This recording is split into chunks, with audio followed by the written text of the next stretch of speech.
Hello दोस्तों, welcome to English for all. आज हम पढ़ेंगे द मेटाफिजिकल पोएट्स। ये एक ऐसे है जिसे लिखा है टी.एस. एलियट ने। दोस्तों, ऐसे शुरू करने से पहले हमें सैमुअल जॉनसन को समझना पड़ेगा, नहीं तो आपके बात समझ में नहीं आएगी। देखिए, सैमुअल जॉनसन एक क्रिटिक थे और इन्होंने 17th सेंचुरी के पोएट्स को स्टडी करा और देखा कि 17th सेंचुरी के पोएट्स का एक जैसा राइटिंग स्टाइल है। और फिर सैमुअल जॉनसन ने 17th सेंचुरी के पोएट्स को एक नाम दिया, मेटाफिजिकल पोएट्स। ये जो टर्म है ना, मेटाफिजिकल पोएट्स, ये कॉइन करी थी सैमुअल जॉनसन ने।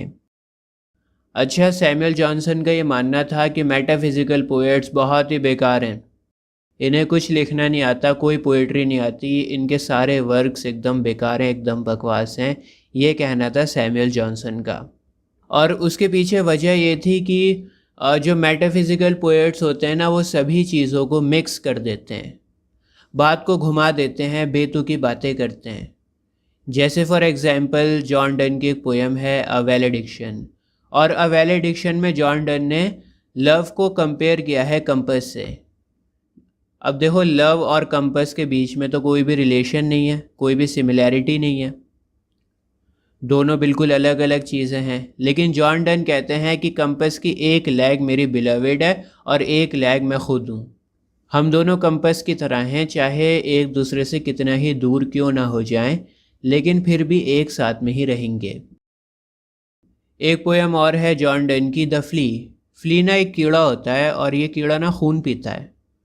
तो जॉन डन कहते हैं कि फ्ली कीड़े ने मेरा खून भी पिया है और मेरी बिलवेड का खून भी पिया है, और मेरा खून और मेरे बिलवेड का खून इस कीड़े की बॉडी में जाकर मिक्स हो गया है।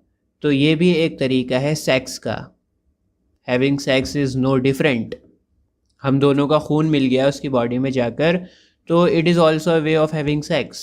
ये कहना था जॉन डन का।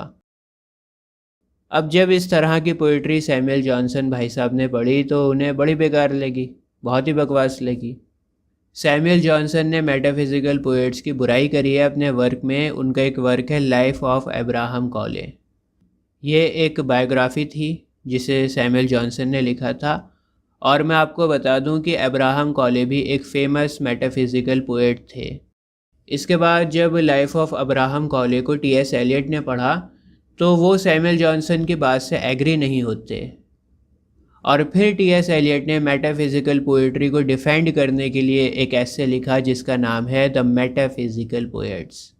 और इसी ऐसे को हम लोग आज पढ़ने जा रहे हैं। अगर मैं डायरेक्ट ऐसे को शुरू कर देता तो आपको अच्छे से समझ में नहीं आता। और इस तरह की free of cost educational video को लाइक ज़रूर किया करो। We need your support.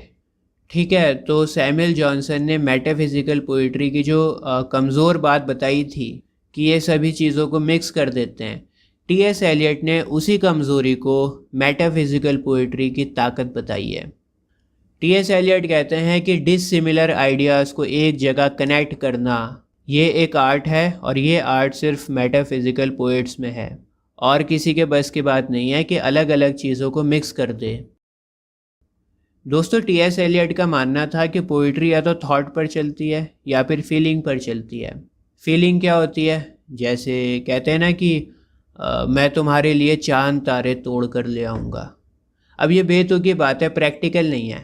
यहाँ पर फीलिंग है कि मैं तुमसे बड़ा प्यार करता हूँ, एक प्यार के इजहार करने का तरीका है, ठीक है, फीलिंग है यहाँ पर। लेकिन अगर मैं कहूँ charms strike the sight but merit wins the soul, Alexander Pope का कोट है ये। और अलेक्जेंडर पोप अपनी डिफ़िकल्ट लैंग्वेज के लिए जाने जाते थे। रेप ऑफ द लॉक में उन्होंने कहा था।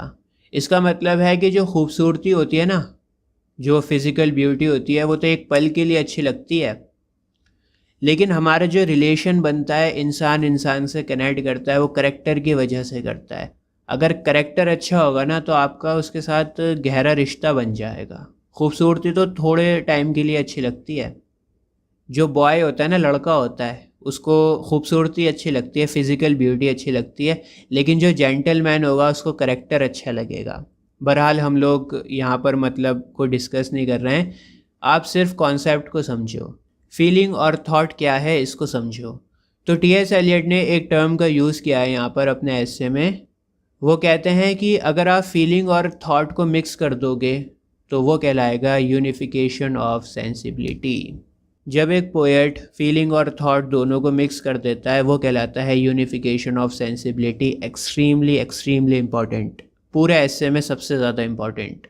दो टर्म्स का यूज़ हुआ है यहाँ पर। एक टर्म है यूनिफिकेशन ऑफ सेंसिबिलिटी और दूसरी टर्म है डिसोसिएशन ऑफ सेंसिबिलिटी।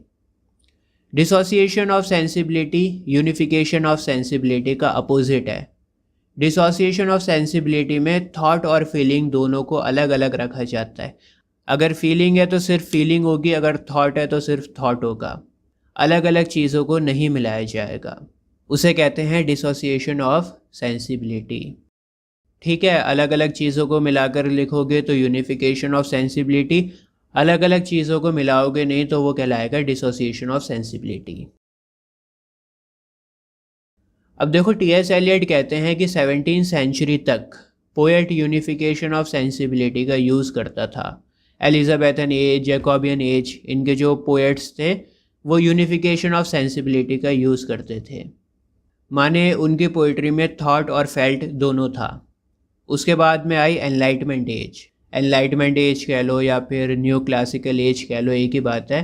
और इस एज में आए जॉन ड्राइडन और अलेक्जेंडर पोप।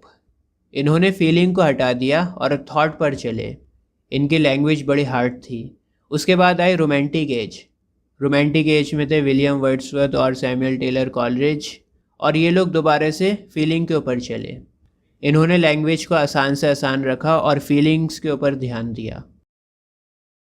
उसके बाद में आई विक्टोरियन एज। विक्टोरियन एज में टेनिसन थे, रॉबर्ट ब्राउनिंग थे, और ये लोग दोबारा से थॉट के ऊपर चले, तो दोबारा से थॉट आ गया।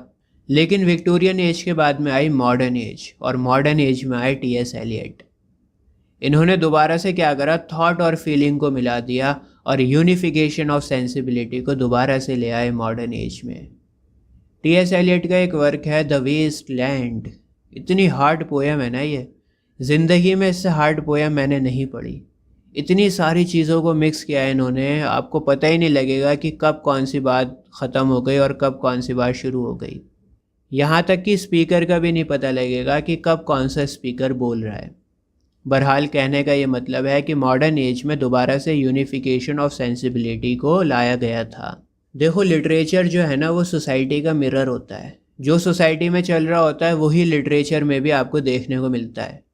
अब मॉडर्न ज़माने में वर्ल्ड वॉर हुआ था, सब जगह डिप्रेशन था, लाइफ स्टाइल बदल रहा था लोगों का, टेक्नोलॉजी आ रही थी, तो सोसाइटी में बहुत सारी चीज़ें बदल रही थी, चेंजेस आ रहे थे और बहुत सारे थॉट्स चल रहे थे, बहुत सारे आइडियाज़ चल रहे थे। और उन बहुत सारे आइडियाज़ को, उन बहुत सारी फीलिंग्स को मॉडर्न राइटर्स ने मिक्स कर दिया।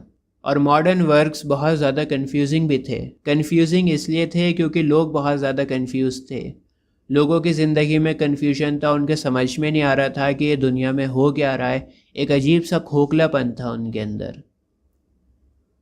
तो वही सेम चीज़, वही कन्फ्यूजन लिटरेचर में भी आ गया। अच्छा, टी.एस. एलियट ने अपने ऐसे में द मेटाफिजिकल पोएट्स में दो राइटर्स के नाम को मेंशन किया है। बहुत इंपॉर्टेंट नाम है ये दोनों, जॉन मिल्टन और जॉन ड्राइडन। इन दोनों के नाम आप लोग याद रखना, बहुत इंपॉर्टेंट है, और नोट कर लेना। यूजीसी नेट में 2 बार यहाँ से क्वेश्चन बना है। तो टी.एस. एलियट कहते हैं कि जॉन मिल्टन और जॉन ड्राइडन, इन दोनों की कमांड लैंग्वेज के ऊपर तो बहुत बढ़िया थी, लैंग्वेज इनकी ज़बरदस्त थी, लेकिन इन दोनों में एक कमी थी, ये दोनों सोल से नहीं लिखते थे। कहते हैं ना कि अंदर से जब आवाज़ आती है तब पोइट्री बनती है, तो वो अंदर से आने वाली आवाज़ इन दोनों की पोइट्री में मिसिंग थी, ऐसा कहा है टी.एस. एलियट ने। उम्मीद है आज की वीडियो से आपको बहुत कुछ सीखने को मिला होगा। इस वीडियो को शेयर करिए अपने ग्रुप्स में और प्लीज़ वीडियो को लाइक ज़रूर करें। आज के लिए बस इतना ही। जय हिंद।